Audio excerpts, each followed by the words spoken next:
I don't know if this has happened to you, but last night a story popped up on my internet feed about a lady called Cassandra who's got a huge python.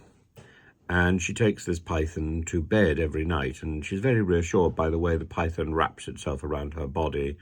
And as the python sleeps in its sort of gentle heaving, so too she has never slept more gracefully, more satisfyingly. She's never had such a good sleep as the sleep that she started to have in the company of her pet python.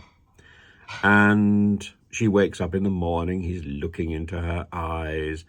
Anyway, the python apparently stopped eating any food. It wasn't eating the tasty morsels she was providing. It wasn't eating the little mice or the rats, or I don't know whether she was feeding him cats or dogs or whatever else she was feeding him, but he wasn't having any of it, little foxes.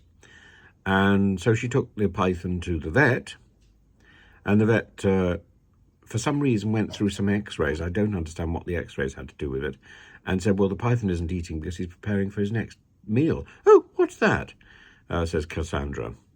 And the vet says, well, that's you. The python is preparing to eat you.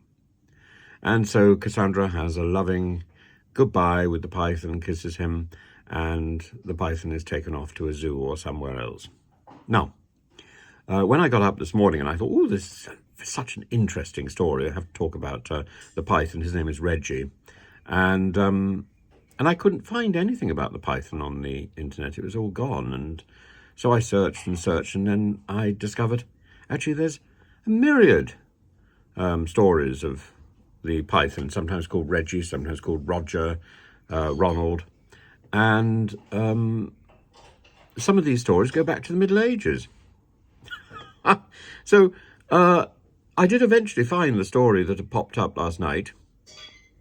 And when I looked at the pictures, there are different pythons. It's not the same python in picture after picture.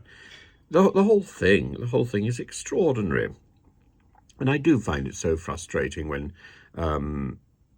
newspapers and internet news publishes this sort of filth, really, where it's peddling stuff from the past, and peddling it as if it's some sort of breaking news. What are we going to get soon? We're going to get breaking news that that Snow White has emerged from her exile in some foreign land because a prince kissed her.